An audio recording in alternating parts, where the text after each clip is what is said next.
아니 도대체 날라리 양아치가 어떻게 무죄가 될 수 있냐. 불혹을 알 수 있는 사람 오직 한예슬 씨 한 명뿐이었어요. 한예슬 씨가 날라리 양아치들 중 한 명이라는 취지로 이해되는 것이 너무 명료한 거거든요.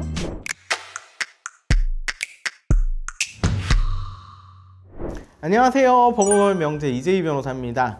제가 얼마 전에 저희 변호사들 이렇게 서로 지식 공유하고 이러려고 만들어진 변호사님 2,000명 정도 모여있는 그런 모임이 있거든요. 여기서 이제 제가 평소 친하게 지내시는 변호사님이랑 식사를 하다가 아니 그 배우 한예슬 씨 있잖아요. 이 한예슬 씨가 댓글 단 사람을 모욕죄로 고소한 사건에서 그 댓글의 내용이 날라리 양아치였는데 이 댓글을 무죄 판결을 항소심에서 받아냈다는 이야기를 들은 거예요. 그래서 제가 너무 상식적으로 이해가 안 돼가지고 아니 도대체 날라리 양아치가 어떻게 무죄가 될 수 있냐, 자세한 내용을 좀 확인해가지고 영상으로 형 사건을 공개 저격하겠다 이렇게 예고를 했는데 오늘 이제 그 영상을 올리게 되네요. 사실 변호사 입장에서 온라인 댓글로 명예훼손죄나 모욕죄 이런 거 변호를 맡게 되는 일은 거의 없어요. 왜냐하면 처벌 수위가 굉장히 낮기 때문에 변호사 선임 비용보다 벌금이 훨씬 싸거든요. 당사자 간에 막 이렇게 감정적으로 얽혀있는 그런 사건일 때야 하지만 댓글 같은 경우에는 그 댓글을 단 사실 자체는 너무 명확하니까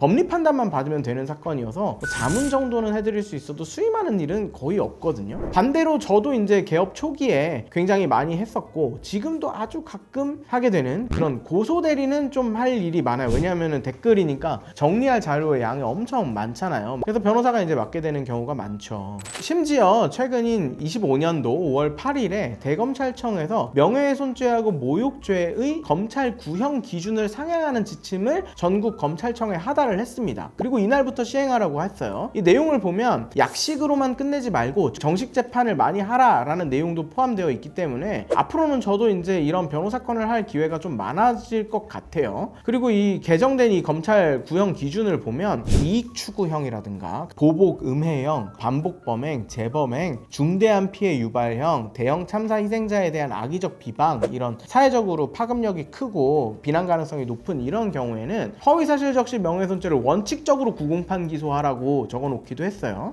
약식 기소하는 경우에도 하한선이 기존보다 전부 다 200만 원씩 다 높여놨습니다. 다시 본론으로 돌아와서 아니 도대체 날라리 양아치 이게 어떻게 무죄냐, 제가 구체적으로 좀 살펴보게 되었는데요. 이게 보니까 핵심이 날라리 양아치 들, 즉 복수형이라는 것이 관건이었더라고요. 1심 판결은 제가 생각하는 거랑 마찬가지로 당연히 유죄를 선고했어요. 근데 사실 그 벌금이 30만 원짜리였거든요. 지금 이분 대단하신 거예요. 30만 원 벌금 내면 되는 일을 불복해서 변호사까지 선임해가지고 항소심까지 진행하고 있는 겁니다. 이 항소심 법원이 피고인한테 무죄를 선고한 이유 봤더니 첫 번째가 피고인이 작성한 댓글이 달린 원문에 그 매일경제 기사였는데 여기 등장하는 인물이 여럿이라는 거예요. 근데 피고인이 작성한 댓글이 복수형이다. 그러니까 이게 특정인을 지목한다고 보기가 어렵다. 이게 첫 번째 이유였고, 두 번째 이유가 연예인의 SNS 게시물, 언론의 태도, 공공 영역에서의 논란에 대한 의견 표현의 일환으로서 그 표현의 정도가 악의적이지 않고 공적 관심사에 대한 평가의 자유로 인정될 수 있어서 사회상 교회에 위배되지 않아 위법성이 조각된다. 뭐 이런 취지더라고요. 이게 벌금 30만 원짜리였어서 그런지 검찰에서도 굳이 대법원으로 상고를 하지는 않았어요. 그래서 이게 확정이 되었습니다. 그래서 저는 좀 아쉬움이 남아요. 왜냐하면은 피고인이 작성한 댓글 제가 풀 버전 한번 읽어드리면, 이래서 양아치 날라리들은 안 되는 거임, 나이값 좀 하자, 불혹에 뭐 하는 짓임? 이거든요. 근데 원문 기사에서 등장하는 인물 중에 불혹이라는 마흔이잖아요. 불혹을 알 수 있는 사람 오직 한예슬 씨 한 명뿐이었어요. 그러니까 이게 한예슬 씨가 날라리 양아치들 중 한 명이라는 취지로 이해되는 것이 너무 명료한 거거든요. 그리고 둘째로 뭐 사회상규에 위배되지 않는 정당행위라는 이유로 위법성이 조각된다면서도 이게 복수형이라 모욕죄의 구성요건을 충족하지 못했다. 이 법리에 맞지 않는 부분이 있어 보이죠. 정보통신망법 명예훼손죄의 경우에는 조문 자체에 사람을 비방할 목적으로 라는 부분이 들어가 있어요. 이걸 뭐라 그러냐면 구성요건이라 그러거든요. 구성요건에 목적이 포함되어 있는 것, 이걸 목적범이라고 하는데, 이러한 비방의 목적이라는 게 대법원 판례에 따라서 공공의 이익과 상충되는 측면이 있기 때문에 공공의 이익이 인정되는 경우면 비방의 목적이 없고, 비방의 목적이 인정되는 경우면 공공의 이익이 없는 거예요. 그렇게 되니까 이게 사실은 구성요건 해당성이 없어지는 것 뿐인 거죠.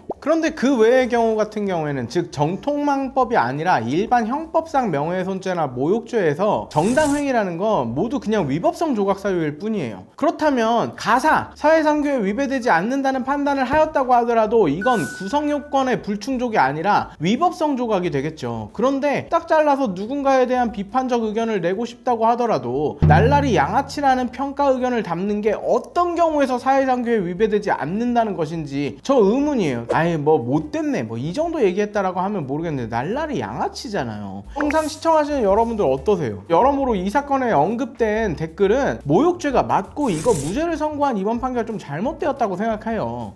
이번 영상은 여기까지고요. 제게 상담을 원하시는 분들은 아래 링크를 통해 상담을 좀 신청을 해주시고 구독, 좋아요, 알림 설정 부탁드리고 다음 영상에서 뵙겠습니다. 끝까지 시청해주셔서 감사합니다.